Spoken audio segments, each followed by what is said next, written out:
자, 이제 교재 6페이지 보도록 해요. 6페이지.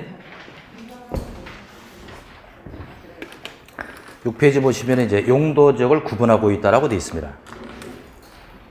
자, 우선 도시적이 나와 있죠, 그죠? 도시적이 나와 있는데 도시적에다 땡땡 하시고요. 개발이라고 적어야죠. 이건 개발적입니다.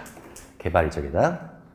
개발적이니까 기능이 무지 다양할 것이고 다음과 같이 네 가지로 세분된다고 합니다. 첫 번째 주거지역이죠. 주거지역. 그 다음에 상업지역, 공업지역, 녹지지역이에요. 사람이 모여 살려면 주거적 공간이 필요하니까 주거지역이 있어야 되고 또 상업적 기능이 있어야 되겠고요. 생산성 있는 공업적이 있어야죠. 그래서 여러분들 주거, 상업, 공업 세 가지를 밑에 이렇게 묶어보세요. 이렇게 묶어서 이건 개발이겠어요? 보전이겠어요? 당연히 개발이죠. 개발 쓰시고요. 그럼 이제 보전지역, 녹지지역이 나오는데 녹지지역도 도시역에 있는 거예요. 녹지지역은 개발이겠어요? 보전이겠어요? 당연히 보전이겠죠. 그런데 녹지지역도 도시역에 들어가 있지 않습니까? 그럼 도시지역은 개발지역이라고 그러죠? 근데 왜 보전이 있어야죠? 만약에 도시지역에 주거, 상업, 공업만 계속 있다면 도시지역은 기계화가 되고 말죠. 사람이 모여 있으니까 휴식을 위한 필요하죠? 휴식을 위한 보전이 바로 녹지지역입니다. 도시민의 휴식을 위한 보전이 바로 녹지지역이다. 녹지지역도 도시지역 안에 들어가 있다는 것입니다. 자, 이렇게 해서 네 가지로 나눠지는데 조금 이따 이제 아시겠어요? 주거지역은 다시 또 세분돼요. 상업도 세분되고요. 공업, 녹지 각각 또 세분됩니다. 왜 이렇게 자꾸 나누는 거죠? 도시지역은 개발도가 크니까 굉장히 많이 세분된다는 걸 알 수 있고요. 좀 이따가 다음 페이지 알게 됩니다. 이제 도시적 잡았고요. 그 다음에 2번에 관리적으로 갑니다. 관리적으로 땡땡 하고요. 요건 보전, 개발, 슬래시. 플러스가 아니죠. 보전과 개발을 분리하고 있다. 보전, 슬래시, 개발. 분리하고 있는 거예요. 그래서 관리지역도 개발 특성이 있으니까 다음과 같이 세 가지로 나눠지고 있죠. 보전관리, 생산관리, 계획관리로 나눠집니다. 그래서 이제 몇 가지 토를 좀 달아볼게요. 보전관리지역, 그 다음에 생산관리지역, 계획관리지역이 나옵니다. 자, 보전관리지역은 뭐냐면 보전이 필요합니다. 보전이 필요하기 때문에 아까 도관 농자 중에 보전도가 제일 센 게 무슨 지역이었죠? 자연환경 보전이었죠? 그래서 보전을 하기 위해서 자연환경 보전지역을 정하려고 했어요. 자연환경 보전지역을 지정하려고 했더니 이게 곤란하다 이거예요. 보존을 위해서 자연환경 보전지역을 정하려 했더니 곤란하다면 그때는 일단 보전관리를 정하는 겁니다. 그래서 보전관리에 답을 짜는 키워드는 일단 보전자가 있고요. 자연환경 보전지역이 곤란하다. 여기도 또 보전자가 있습니다. 생산관리입니다. 생산관리는 생산이 필요했던 거예요. 생산이 필요해서 아까 생산을 위한 지역이 도관 농자 중에 어디였었죠? 농업적, 임업적 생산을 위한 게 무슨 지역이다? 농림지역이잖아요. 생산을 위해서 농림지역을 지정하려고 했더니 주변 여건상 곤란하더라 이거예요. 그때 일단 생산관리를 정한다. 그래서 생산관리지역의 키워드는 생산이 필요한데 농림지역이 곤란할 때 그럴 때 생산관리를 정한다. 그러니까 요 두 개의 지역은 보전 특성을 갖는다는 거죠. 보전 특성. 그러나 계획관리지역은 뭐냐면 계획지역이 아니라 계획관리입니다. 계획관리지역은 계획적, 체계적 관리입니다. 계획적, 체계적 관리가 필요할 때 계획관리를 정하는 거죠. 답을 찾는 키워드는 계획관리 계획자 있으니까 계획과 계획적, 체계적 관리할 때 계획자로 답을 찾는 거예요. 그래서 이 지역은 바로 개발 특성을 갖는다. 이렇게 분류할 수 있습니다. 그래서 여러분들 여기 이제 관리적이 이렇게 있잖아요. 관리적이 있으면 그림에 나오듯이 이렇게 세분되는 겁니다. 여기는 보전관리다, 여기는 생산관리다, 여기는 계획관리다 이렇게 구분해서 보전관리나 생산관리라면 보전만 할 것이고 계획관리는 뭐 할 수 있다? 개발할 수 있다. 그죠? 근데 책이 조금 잘못됐단 말이에요. 박스 그림 안에 보면 계획관리 지역의 괄호 속에 뭐라고 되어 있나요? 보전 슬래시 개발이라고 되어 있죠? 보전과 슬래시를 지우셔야 돼. 개발자만 남기시면 됩니다. 그래서 이걸 지우면 되죠. 보존 슬래시 개발이라고 되어 있는데 이걸 지우시면 돼요. 개발만 남기면 됩니다. 이렇게 해서 관리 지역이 이렇게 세 가지로 나눠지고 있다. 세 가지가 어떻게 나눠진다고요? 보존 관리, 생산 관리, 계획 관리 이렇게 나눠집니다. 그럼 여러분들이 만약에 토지를 산다면 이 세 개의 관리 지역 중에서 투자를 한다면 어디다 투자하겠습니까? 왜요? 그래요? 투자적 개념으로 사는 건데 어디가 땅값 제일 비싸겠어요? 이걸 사요? 그럼 제가 이렇게 물어볼게요. 보존 관리로 딱 지정되면 영원히 보존 관리일까요? 바뀔 수 있을까요? 바뀔 수가 있는 거예요. 그래, 저 같으면 이거 안 사죠. 보존이나 생산 관리 지역 중에서 계획 관리로 바뀔 가능성이 있는 걸 사야 되는 거죠. 그죠? 근데 여러분들 뭐라고 있어요, 지금요? 그럼 아주 상업적 땅을 사지? 그래서 개발이 가능할 수 있는 거로 변할 수 있는 땅을 사는 겁니다. 계획 관리비 올랐다는 얘기죠. 그렇게 이제 잡았고요. 이제 한 장을 또 넘겨보실까요? 차근차근 하는 거예요. 도시적도 알아봤고요. 관리적 알아봤습니다. 3번에 무슨 지역이 나온다? 농림지역이 나온다. 농림지역은 8페이지와 9페이지를 동시에 보시면 돼요.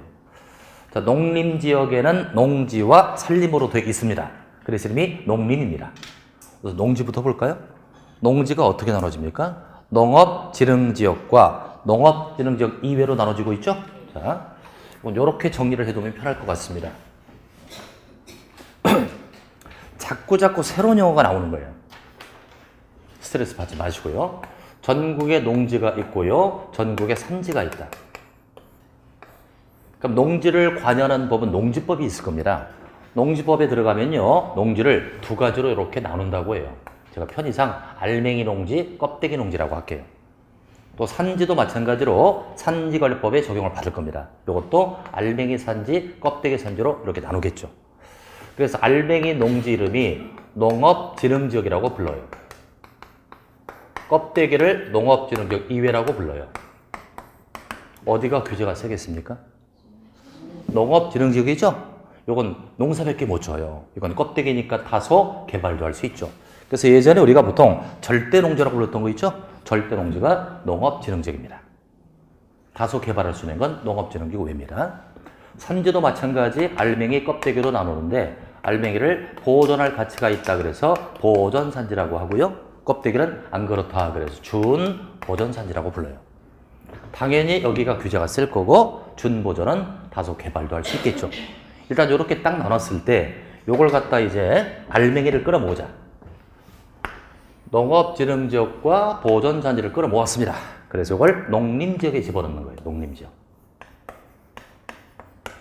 그러니까 농림지역에는 농지와 산지의 알맹이가 들어갑니다. 그러니까 농업적 생산, 임업적 생산을 위해서 보존할 지역이 되는 것이고요. 껍데기를 끌어모았다. 껍데기를 끌어다가 과거 같았으면은 준농림에 넣었을 겁니다. 근데 지금은 준농림이 뭐가 되었다고요? 관리지역이 됐잖아요. 지금의 관리지역에는 껍데기가 들어가 있으니 다소 개발도 할 수 있다. 이렇게 해석이 되는 거죠. 이거 알아두면 굉장히 편합니다.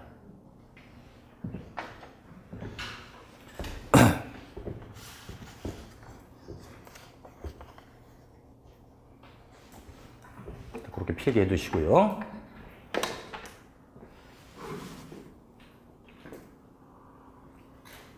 알맹이 껍데기로 딱 나눴고요. 알맹이가 바로 농림지역, 껍데기가 관리지역이다. 이렇게 구별했습니다. 그러니까 이제 여러분들은 머릿속에 농림지역 하면은 알맹이 농지와 알맹이 임야로 되어 있다라는 걸 파악할 수 있었습니다. 그래서 그림에도 보면은 산지 그림을 잠깐 봐봐요. 보존산지는 울창한데 준보존산지는 황폐하고 있죠? 이게 차이가 있다는 겁니다. 자, 이제 한 장을 넘겨보자. 자꾸 쪼개지니까 헷갈리기 시작합니다. 고개 들어보시고요. 중간 검토를 해야 되겠네요. 용도 지역은 전국토를 나눈 것이죠. 네 가지로 나눴습니다. 앞자 따서 뭐였죠? 도, 관, 농, 자였죠. 원명을 얘기해보자. 첫 번째 뭐라고요? 도시지역. 두 번째는요? 관리지역. 세 번째 농림지역까지 했잖아요. 네 번째 뭐가 있다? 자연환경 보존지역이 있겠죠. 자, 내용 보시자고요. 자, 4번 제목이 자연환경 보존지역이라고 되어 있습니다. 땡땡하고요. 이건 보존지역이죠. 보존을 위한 보존적입니다. 규제가 제일 셀 겁니다. 보존적인데요. 여기는 7개의 단어로 구성되어 있습니다. 자연환경 하나, 수자원이 둘, 해안이 셋, 생태계가 넷, 상수원이 다섯, 문화재가 여섯, 수산자원이 일곱입니다. 이것을 보호 육성하기 위해서 필요한 지역이 자연환경 보전지역. 여기서 자연환경은 다 아실 거고요. 수자원은 뭡니까? 물입니다. 물을 수자원이라고 합니다. 또 해안도 있고요. 생태계 있고요. 상수원은 우리가 식수로 쓸 한강의 상류 쪽 상수원이라고 하고요. 문화재 아실 거고. 그럼 수산자원은 뭐죠? 물고기입니다. 물고기. 수자원을 물이라고 한다면 수산자원은 물고기다. 이렇게 알아두세요. 그럼 우리가 이제 오늘 기출문제도 이렇게 받으셨잖아, 그죠? 올해 기출된 문제인데 지금 봐봤자 하나도 모르겠죠. 이거 이제 5월 달쯤에 특강을 또 진행하니까 그때 이제 풀이해드리는데 우리가 기출문제를 왜 중요시하는 거죠? 기출문제라는 건 역사입니다. 역사를 배우는 이유는 미래를 예견하기 위해서 배우는 거죠. 그러니까 과거의 기출문제가 이렇게 나왔으니 앞으로 문제는 이럴 것이라 예상하기 위해서 하는 거예요. 그래서 과거 같았으면 기출문제에서 거의 50에서 60%가 나옵니다. 문제가. 똑같이 나오는 게 아니고요. 그 형태의 문제가 나온다는 것이죠. 그래서 나중에 기출문제는 분석을 할 겁니다. 그래서 그것은 이제 나중에 할 거고요. 제가 이제 수업 시간에 강의를 진행하면서 이 부분에서는 몇 회 때 이런 문제가 나왔다를 자주 얘기합니다. 이것은 중요한 것을 어떻게 캐치하를 알려드리는 거거든요. 그럼 5회 때 이런 문제가 나왔죠. 다음은 자연환경 보전지역의 내용이 아닌 것을 골라라. 오지선다니까 5개 지문을 형성했죠. 그 중에 여기 지금 7개 단어가 있었죠. 4개를 집어넣었어요. 엉뚱한 거 하나 집어넣었죠. 그게 답입니다. 엉뚱한 게 뭐다? 토양이 나왔습니다. 토양. 토양은 흙이잖아요. 이것도 얼핏 자연환경 같지 않습니까? 그게 정답이었죠. 그러니까 이제 우리는 자연환경 보전적을 공부할 때는 단어를 7개 외워야 되겠다는 게 딱 잡히는 거예요. 자, 이때 그림을 한번 볼까요? 순서를 바꿔놨습니다. 상수원 나오죠? 상자 동그라미.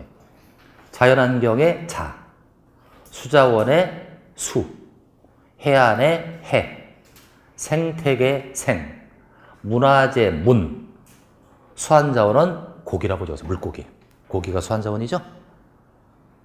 그래서 이건 이렇게 외우시면 될 것 같습니다.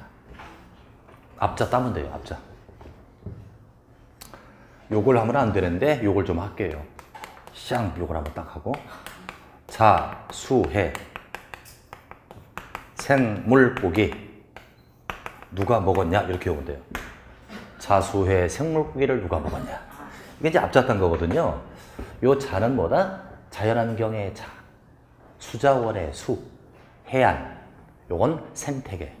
요건 문화재 할 때 문자랑 비슷하다. 문화재. 비슷한 글자죠? 고기는 아까 뭐라고 했습니까? 수산자원이죠. 요렇게 잡아주시고 그럼 맨 앞에 이 욕한 건 뭐예요? 상수원의 상을 강하게 읽었죠. 상수원. 상을 강하게 읽으면 이게 됩니다. 이렇게 오시면 돼요. 자수해 생물고기를 누가 먹었니? 이렇게 오면 돼요. 근데 여러분들이 이제 처음에 공부를 하실 때 이런 암기 코드를 알려주면 굉장히 좋아합니다. 근데요, 공법은요, 워낙 범위가 많아요. 조항만 따져도 몇천 조항입니다. 이걸 매번 다 암기 코드로 만들면 몇백 개가 나오겠죠. 그럼 나중에는 이제 어떤 단점이 나오냐면 자수의 생물고기는 알아요. 근데 저걸 어디다 써먹나를 몰라. 하도 많아요. 그런 결과가 와요. 그래서 공법은 철저하게 논리와 이해 위주로 가야 돼요. 요즘 뭐 숫자 외우고 별로 출제 안 돼요. 이해 위주로 가고요. 이런 것들은 출제가 잘 되는데 이해 갖고 안 되잖아요. 이런 것들은 따로 외워야 돼요. 그래서 이제 암기 코드 전한 20개, 30개 정도, 요 정도만 얘기할 겁니다. 더 했다가는 어디다 써먹나를 몰라요. 외우나 마나죠. 근데 이제 중개사법을 나중에 배우잖아요, 여러분들. 중개사법에 이제 고정원 교수를 만나게 됩니다. 우리나라 최고의 중개사법 교수죠. 아주 쉽고 아주 편하게 동네 아저씨처럼 강의를 해줍니다. 그분의 강의는 암기 코드가 많아요. 근데 중개사법 누구나 다 암기 코드를 해야 돼요. 이건 분량이 얼마 안 되죠. 철저히 외워서 90 이상을 맞아줘야 되거든요. 그건 암기 코드가 많은데 공법은 코드를 많이 만들면 안 된다는 거예요. 철저히 이 위주로 가시고 이런 것들 몇 가지 외우고 이렇게 하는 겁니다. 자, 이상 우리는 도관 농자를 개략적으로 살펴봤습니다. 그럼 이제 11페이지로 와주세요. 3번 제목이 또 뭐라고 나옵니까? 도시적을 세분하고 있잖아요. 일단 자 머릿속에 이제 도시지역이 아까 네 가지로 나눠져 있었죠?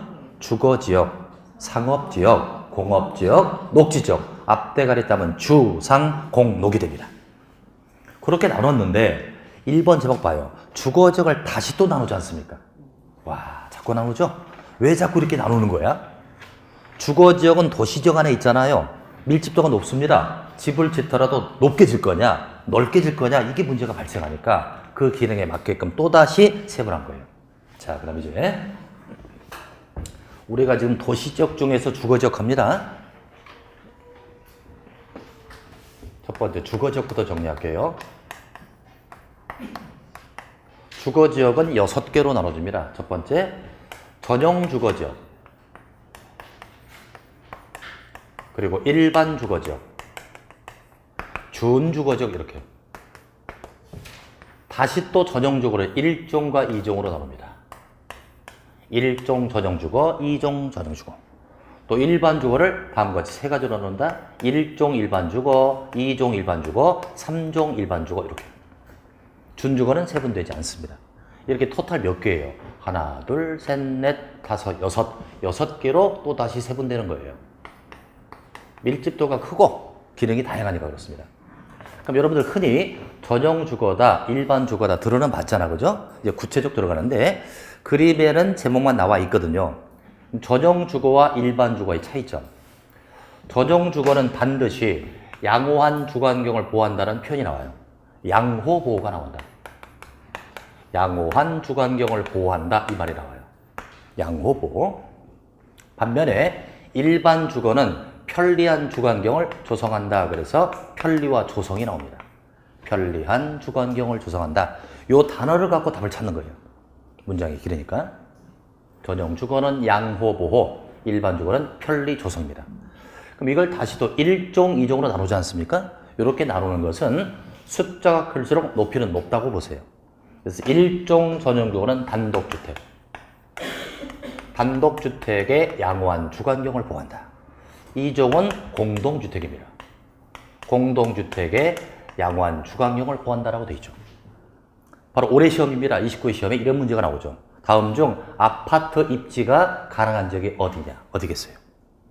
아파트는 공동주택이니까 2종 전용주거가 정답이었죠. 그렇게 출제가 됩니다.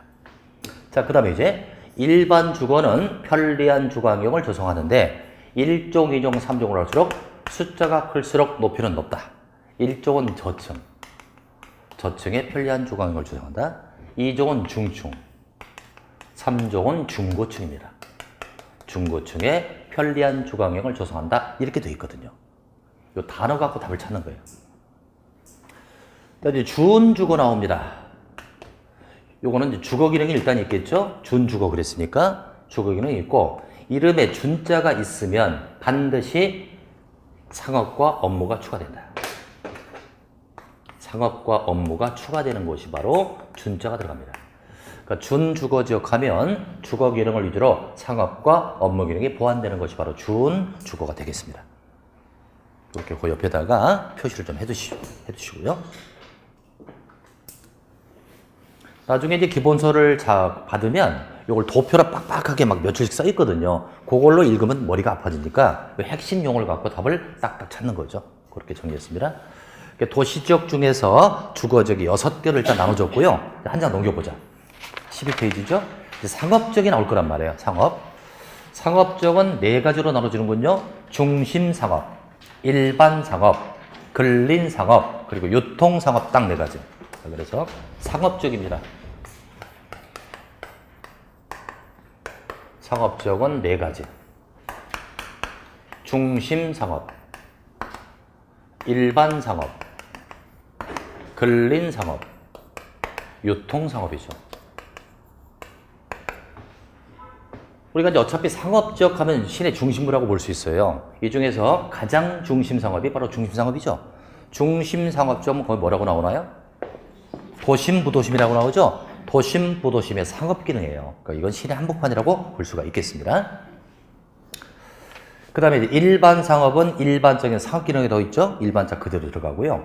이제 근린 상업적 하면은 근린 지역에 일용품 서비스를 공급한다. 근린자 그대로 들어가죠. 근린적은 가깝다는 얘기죠. 어디서 가깝다? 네? 어디서 가깝다? 집에서 가깝다고요? 중개사를 공부하고 나서는 집이라고 하면 안 되죠. 주거지역에서 가깝다 그래야죠. 주거지역에서 가까운 거예요. 그러니까 거기다가 소매시장이라고 적으면 돼요. 소매시장. 우리 집에서 가까운 거니까 소매시장을 근린상업이다. 이렇게 봐주시고요. 유통상업을 딱 보니까 유통기능의 증진이라고 돼 있죠. 이건 도매시장 좀 보시면 돼요. 도매시장을 유통상업이다. 이렇게 이해하시면 됩니다. 그럼 시험 문제를 낼 때 상업적은 출제할까요? 안 할까요? 하기가 곤란하죠. 왜? 이름에 다 들어가 있잖아.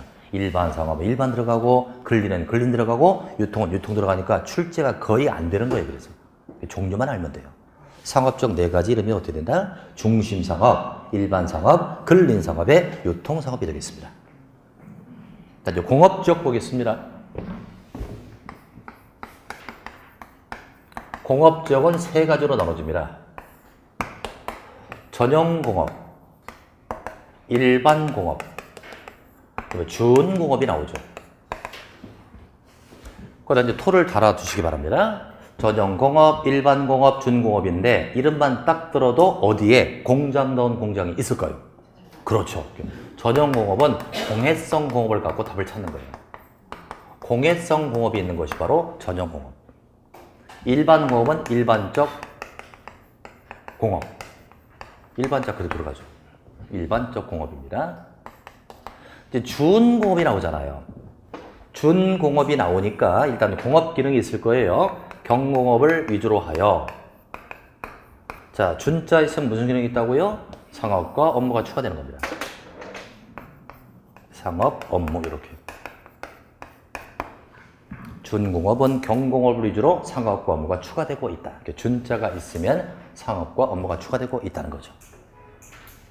자, 그래서 공업적이 세 가지로 나눠지고요.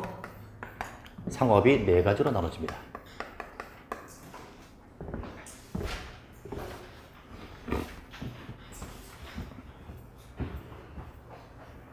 자, 이제 주거도 했고 상업도 했고 공업도 했으니까 뭐가 나올까요? 녹지가 나오겠죠. 한 장을 딱 넘겨보자고요. 자, 녹지적은 다음과 같이 세 가지로 나눠진다고 합니다. 이름 먼저 보시고 보존 녹지, 생산 녹지, 자연 녹지로 나눠지고 있습니다. 일단 보존 녹지는 내용 중에 보존자가 있단 말이에요. 녹지 공간을 보존한다, 보존자하고 답을 찾고요. 생산 녹지는 생산자 있겠죠? 농업적 생산이라고 되어 있습니다. 그럼 이걸 임업적 생산을 하면 틀려 이건요. 생산 녹지는 반드시 농업적 생산. 자, 물음 드릴게요. 생산 녹지도 도시적에 있는 거 맞습니까? 생산 녹지도 도시적에 있는 거죠? 그럼 도심 외곽지를 가면 논과 밭으로 되어 있는 곳이 있잖아요. 이게 바로 생산 녹지죠. 도심 한복판에 임업적 생산은 어울리지가 않잖아요. 그래서 농업적 생산입니다. 주로 전답으로 되어 있는 것이 생산 녹지가 되겠다. 이제 가장 중요한 자연 녹지. 원래 녹지적은 개발이 가능하지 않습니다. 그러나 제한적 개발이 가능한 게 자연 녹지입니다. 한번 보자고요. 아까 보존 녹지에는 보존자 들어가고 생산 녹지는 생산자 들어가죠. 근데 자연 녹지는 자연자가 있어요, 없어요? 없지요. 무슨 글자가 있어요? 개발이 가능하대요. 이걸 개발 녹지라고 하면 큰일 나죠. 자연 녹지입니다. 그래서 빨간 줄 하나 딱 써놓으세요. 출제 잘 되는 거죠. 자연 녹지는 제한적 개발이 가능한 지역이다. 이게 바로 자연 녹지가 되겠습니다. 자, 이렇게 해서 이제 녹지적을 따져보니까 말이죠. 세 가지로 나눠지고 있어요. 보존 녹지, 생산 녹지, 자연 녹지. 이렇게 해서 세 가지로 나눠진다. 요 네 가지를 합들여서 무슨 지역이라고 한다? 도시적이라고 한다. 도시적 하나만 해도 이렇게 복잡하잖아요. 도시적이 주거, 상업, 공업, 녹지로 나눠지는데 다시 또 주거적은 6개, 상업은 4개, 공업은 3개, 녹지는 3개, 토탈 몇 개? 더 해봐요. 6 더하기 4 더하기 3 더하기 3 몇 개? 16개로 나눠진다. 도시적만 해도 16개로 세분되는 거예요. 그러니까 각 지역마다 규제도 제각기 다르고 건폐율, 용적률 제각기 다르잖아요. 이걸 여러분들이 현업할 때 쓰는 거예요. 그럼 저 16개 지역에 상가를 다 지을 수는 없겠죠.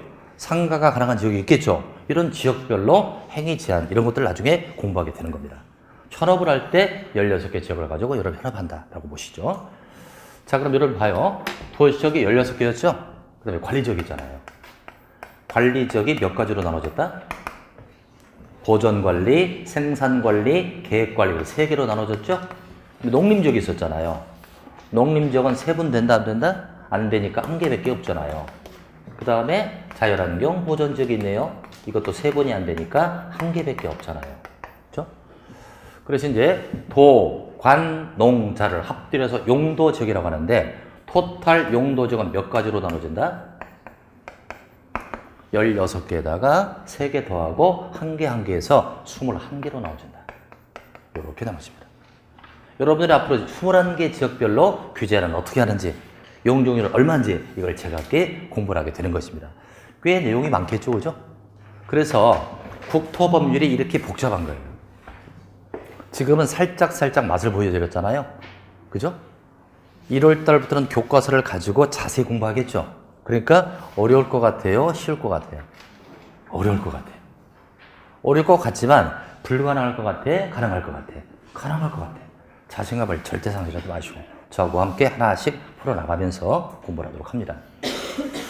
이렇게 해서 용도 지역까지 정리해봤습니다. 그럼 이제 오늘은 다음 페이지 4번에 건폐율, 용적률까지만 할 거예요. 까지만. 여기부터는 조금 쉬워집니다, 이제. 자, 건폐율, 용적률 많이 들어봤던 거죠?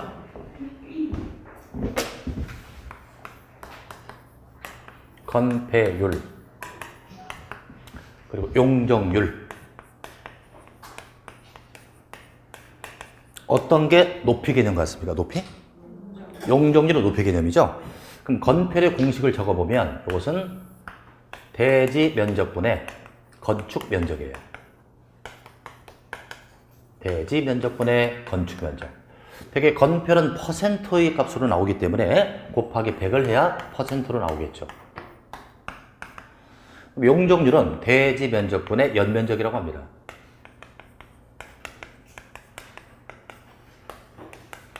곱하기 100이죠. 이것도 퍼센트로 나올 겁니다. 일단 이렇게 공식을 잡아놨습니다. 그럼 일단 건폐율의 공식은 이렇게 외우시면 돼요. 건대. 용적률은 연대. 이렇게 하면 돼요. 건대, 연대. 그럼 건폐율 값을 잠깐 설명할게요. 대지 면적분의 건축 면적이라고 합니다. 여기서 대지 면적은 땅의 면적을 다 아실 거란 말이에요. 그럼 건축 면적을 잘 모르잖아, 지금, 그죠? 그래서 그 교재에 건축 면적이라고 되어 있습니까? 거기 써 있죠? 건축 면적이라 밑줄 치고요. 받아 적으세요. 건축물이 땅에 닿는 면적. 건축물이 땅에 닿는 면적을 일단은 건축 면적으로 생각하십시오. 건축물이 땅에 닿는 면적입니다. 자, 잠깐 여기 앞을 보겠습니다. 우리 강의실을 대지라고 보자고요. 대지가 있고요. 여기 건물이 놓여져 있죠. 건물을 번쩍 들어올리면 땅에 흔적이 남잖아요. 이걸 건축 면적이라고 보세요. 일단은. 나중에 건축법에가 자세합니다만 일단은 땅에 닿는 흔적이에요. 그 밑에 그림을 잠깐 보면 건폐율이 만약에 60%다라는 것은 대지 100평에 건축 면적이 60평이 있다는 얘기예요. 그죠? 그래서 60% 그러면 대지가 100평이 있으면 60%가 건축물로 꽉 채워져 있다. 60%. 그 오른쪽 그림을 보면 건폐율이 80%다라는 얘기는 대지가 100평 있으면 80평이 건물로 꽉 채워져 있다는 얘기예요. 그럼 이 부분을 뭐라고 합니까? 건물이 없으니까 공지라고 하죠. 공지. 그죠? 공지. 그럼 건폐율은 건축을 많이 지차는 개념일까요? 건축을 줄이고 공지를 확보하자는 뜻일까요? 건축을 많이 짓는다, 공지 확보다. 공지 확보예요. 이걸 목적으로 하는 게 건폐율입니다. 공지를 확보하자가 목적이에요. 그 공지를 왜 확보해야 되죠? 공지가 만약에 작게 되면 화재가 났을 때 대피 공간이 없어지고 공지가 작으면 일조 채광이 잘 안 될 거 아니겠습니까? 이걸 확보하기 위해서 공지를 확보하는 것이 바로 건폐율의 개념이죠. 그리고 건폐율은 공식을 보면 건대라고 했으니까 뭐에 대한 무슨 비율이다? 대지 면적에 대한 건축 면적의 비율. 이것은 높낮이 개념이에요? 면적 개념이에요? 면적 개념이니까 평면 밀도예요? 입체 밀도예요? 평면 밀도를 규제한다. 이렇게 나오겠죠? 자, 맨 위에부터 보겠습니다. 건표는 건대 동그라미 땅땅 쳐주시고요. 건대. 이것은 뭐에 대한 무슨 비율이다? 대지 면적에 대한 건축 면적의 비율이다. 목적이 나오잖아요. 최소한의 공지 확보예요. 공지를 확보함으로써 건축물의 과밀을 막겠다는 것이 건표입니다. 그래서 괄호 속에 뭐라고 되어 있나요? 평면 밀도 규제니 면적 개념이에요? 높이 개념이에요? 그다음 면적 개념이라고 적으세요. 면적 개념. 그럼 여러분들이 만약에 건축주라면 60%를 원합니까? 80%를 원합니까? 그렇죠? 그래서 이것을 이렇게 바꿔주는 걸 완화한다고 해요. 건표를 완화한다 그러면 토지 소재를 좋게 하는 거니까 많게 하는 거고, 반대로 80을 60으로 줄인다 그러면 건표를 강화한다고 하는 거죠. 이렇게 이해하시면 돼요. 그러니까 화재를 막으려면 건표를 완화한다, 강화한다. 강화해줘야 되겠죠? 그런 것들입니다. 그럼 우리 공법은 완화하는 게 많이 나올까요? 강화하는 게 많이 나올까요? 왜? 다 틀렸네. 공법 자체는 강화법이잖아요. 그러니까 예외적으로 완화가 많이 나오는 겁니다. 원래 성격이 강화니까 반대로 완화 규정이 많이 나온다. 이렇게 보시고요. 한 장 넘겨보십시오.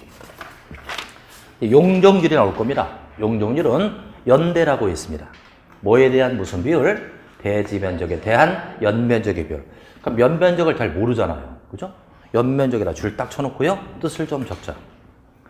자, 연면적의 뜻입니다. 바닥 면적의 합계. 바닥 면적의 합계를 연면적이라고 합니다. 만약에 3층짜리 건물이 있으면 1, 2, 3층의 바닥을 몽땅 더한 걸 연면적이라고 하죠. 자, 따라서 용적률이 커진다라는 얘기는 대지는 그대로 있을 테니까 연면적이 커진다는 거예요. 연면적이 커지면 바닥이 많아진다는 얘기잖아요. 높이가 높아진다, 낮아진다. 이건 높이 개념이에요. 평면 밀도, 입체 밀도. 입체 밀도죠. 자, 책을 보겠습니다. 우선 용적률의 공식이 나와요. 연대 동그라미 땅땅 쳐주시고요. 뭐에 대한 무슨 비율? 대지 면적에 대한 연면적의 비율. 목적은 뭐다? 지상층의 공간을 규제하니 입체 밀도 규제니 높이 개념이라는 거예요. 높이. 높이적 개념이 용적률이 되겠습니다. 그럼 여러분들 감각을 물어볼게요. 도관 농자 아까 지역이 있었죠? 용적률이 제일 큰 게 이 네 개 지역 중에 어디겠습니까? 밀집도가 크니까 도시역이죠? 도시역을 다시 나눠보자. 주, 상, 공, 록 나눠지죠? 어디가 용적률이 제일 크다? 상업 쪽이죠. 상업 중에서 또 네 가지로 나눠죠? 중심, 일반, 근린, 유통 중에 어디가 용적률이 제일 크다? 중심 상업 쪽. 중심 상업 쪽의 용적률은 최대 1,500%예요. 1,500%는 뭐죠? 대지 면적의 15배를 높일 수 있다 이 뜻이에요. 최대값이 1,500이다. 그렇게 이해하는 겁니다. 나중에 자세히 하도록 하고요. 자, 그럼 이제 용적률은 높이 개념이에요. 이건 입체 밀도 규제라고 그러죠.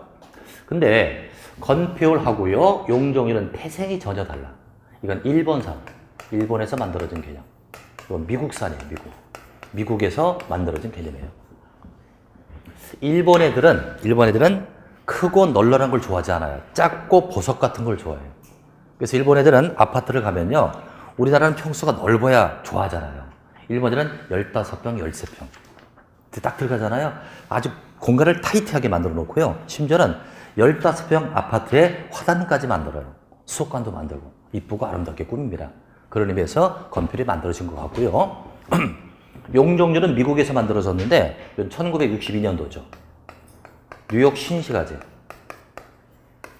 1962년도에 뉴욕의 신시가지를 개발했다고 해요. 신시가지. 그때 높이를 활용하기 위해서 이 개념이 만들어졌습니다. 1962년도면은 어떤 시대 상황이죠? 영화 킹콩 아시죠, 여러분들? 킹콩. 고릴라 나오는 거. 그 킹콩이 건물 막 부시고 하잖아요. 그때 상황이 이 상황입니다. 그때 막 신시가지 개발했다고 하죠. 그런데 높이를 활용하기 위해서 이 개념이 만들어졌죠. 우리나라는 이것도 좋아 보이고 이것도 좋아 보이거든요. 두 개를 다 쓰는 거예요, 지금. 다 쓰니까 상충이 발생하죠. 법이 개정될 때마다 요거 많이 개정되는 이유가 상충도가 크기 때문에 그렇습니다. 계산 한번 해볼까요? 이때 그림을 좀 보겠습니다. 대지 면적이 얼마랍니까? 200제곱이고요. B1, 1F, 2F, 3F가 있는데 B1은 지하층입니다. 지하층의 바닥이 100제곱이고요. 1, 2, 3층의 바닥이 몽땅 100제곱미터입니다. 일단 그 그림 옆에다 연면적이라고 적어보세요. 연면적이라고 적어보세요. 아까 연면적의 뜻이 뭐라 했습니까? 바닥 면적의 합계라고 그랬죠? 이때 연면적은 300제곱이 나옵니까? 400제곱이 나옵니까? 응? 지하를 넣어야 될까요? 빼야 될까요? 봐, 여러분들 마음대로 적으면 안 되잖아. 우리 법에 뭐라고 돼 있죠? 연면적의 뜻은 바닥 면적의 합계라고 돼 있어요. 지하층 뺀다라는 말 저 한 적이 없어요. 지하층도 바닥이 있잖아요. 400제곱입니다. 그래서 400제곱미터라고 적어주세요. 연면적 땡땡 400제곱미터. 지하층을 포함시키는 거예요. 됐죠? 그럼 이제 용적률을 계산해보자. 자, 용적률을 계산해보면 용적률은 대지면적분의 연면적이라고 그랬죠? 대지면적이 얼마 나왔어요 지금? 응? 200제곱이고. 그것뿐에 연면적을 계산해야 됩니다. 연면적은 바닥을 다 더한 거죠. 그러니까 400을 넣어야 되죠? 그런데 용적률을 계산할 때는 여기 지하층이 빠져요. 여기다 지하층 제외라고 딱 적혀요. 뭐 할 때 빠진다고요? 용적률 계산할 때 그 연면적에는 지하층이 빠집니다. 그래 지하를 빼고 나머지를 더하면 얼마 나오죠? 300이 나오잖아요.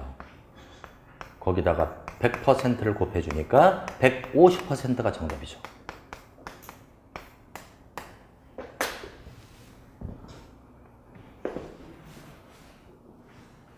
자, 다시 한번 물어볼게요. 연면적의 뜻이 뭐라 했습니까? 바닥 면적의 합계. 지하층을 넣어요, 빼요? 넣어야 되죠. 근데 용적률을 계산하는 거예요. 용적률을 계산할 때도 연면적이 필요하죠. 그때는 지하층을 넣는다, 뺀다. 뺍니다. 왜 뺀다? 이유가 있겠죠. 자, 이렇게 보면 돼요. 용적률은 높이 개념 맞습니까? 맞아요. 지하층이 많다고 높이에 영향을 주나요? 지하층은 전혀 높이에 무관하니까 여기서 빼는 거예요. 그렇게 이해하시면 됩니다. 다시 한번 일목요연하게. 연면적은 바닥을 더한 것이다. 지하도 포함이 된다. 그러나 높이를 계산하는 용적률에는 지하층이 빠진다. 이겁니다. 아시겠죠? 진도는 여기까지예요.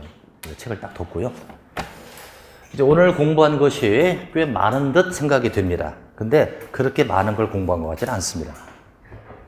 여러분들이 이제 좀 부담이 되겠습니다만. 특히 이렇게 하세요, 여러분들. 오늘 이제 이거 공부했잖아요. 공부했으면 이걸 도서관에 남아가지고 열심히 공부해야지 그럴 필요는 없습니다. 일단 입문 과정에서는 첫 번째 워밍업을 하는 거예요. 자리에 오래 앉아있을 수 있는 연습. 뭐 3, 4시간 앉아있어도 허리 안 아프고 괜찮다 연습해야 되고, 그리고 이제 교수님들의 말하는 투 이런 것들을 숙지하셔야 되고, 이게 이제 워밍업이죠. 이걸 처음부터 또 남아가지고 도서관에서 공부하는 그럴 필요 없습니다. 그러니까 입문 과정은 강의를 듣는다가 아니라 강연을 듣는다. 네? 저 강의하는 거 아니에요? 강연을 듣는다. 이렇게 생각하시고 편안하게 강의 들으시고, 이제 오늘 배운 걸 간단히 묶어드리고 끝낼게요. 우선 우리가 행정의 조직체계를 배웠잖아요. 행정조직에 각 부처 장관이 있었죠. 그 다음에 광역자치단체가 있었죠. 광역자치단체가 누구였죠? 5개 불러봐요. 특별시, 광역시, 특별자치시, 특별자치도, 그리고 도가 있다. 이걸 뭐라고 쓰자? 시도라고 쓰자. 그 다음에 요거 밑에 기초자치단체가 있죠? 누가 있다? 시, 군, 구가 있다. 요 구는 자치구라고 있다. 그래서 이제 공법은 위계적 절차를 중시합니다. 그래서 장관을 상급자라고 보고요. 시도를 중급자라고 보고 시군구를 하급자로 보는 거예요. 그래서 보고를 할 때도 시군구가 직접 장관을 면대하는 건 거의 없어요. 시군구가 시도를 갖다 주면 시도가 장관에게 갖다 준다. 하달할 때 똑같아요. 장관이 직접 얘를 상대하지 않아요. 장관이 시도를 주면 시도가 신고를 준다. 조직체계 잡았고, 이 중에서 가장 중요한 행정의 기본 단위를 6인이라고 했다. 6인. 6인은 누구인지 불러보자. 특, 또, 광, 특시, 특도, 그리고 시장, 본수. 이 시와 이 시는 전혀 달라요. 이 시는 도와 레벨이 같은 특광, 특시를 뜻하고, 요 시는요, 군수구청장과 일반시를 뜻한다. 일반시를 다시 둘로 나눴죠. 인구 50만 이상을 뭐라고 한다? 대도시. 그렇지 않은 걸 소도시라고 안 하고 대도시가 아닌 시 이렇게 얘기합니다. 요거 하나 배웠고요. 그 다음에 오늘 배운 주안건은 용도지역이에요. 용도지역은 전국토를 나눈 겁니다. 토지의 기능계 적성에 따라 개발과 포존으로 나눴다. 일단 큰 덩어리 네 가지로 나누죠. 첫 번째 뭐가 있다? 도시지역, 그 다음 관리지역, 그 다음 농림지역, 그 다음 자연환경 보전지역이 있었다.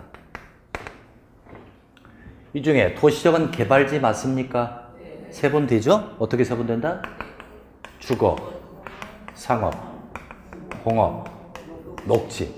그래서 잡자 따서 주, 상, 공, 녹. 이때 주거지 다시 또 6개로 나눠집니다. 전용주거 1종, 2종, 일반 주거 1, 2, 3종, 그리고 준주거 6개. 상업 쪽이 4가지로 나눠지네요. 중심상업, 일반상업, 근린상업, 유통상업. 공업이 3가지, 전용공업, 일반공업, 준공업 3개. 녹지가 3가지, 보전녹지, 생산녹지, 자연녹지 해서 16개로 나눠지고. 관리적은 개발이에요, 보전이에요? 둘 다 다죠.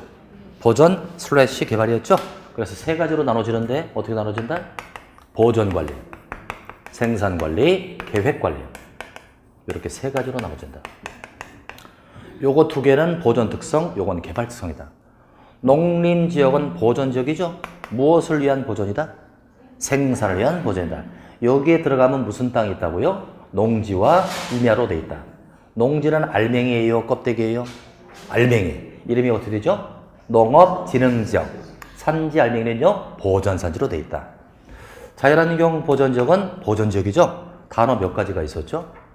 7개. 어떻게 외웠다? 샹, 자, 수, 해, 생, 물, 고기 누가 먹었냐 이렇게 하죠. 이렇게 해서 용도지역까지 했고요.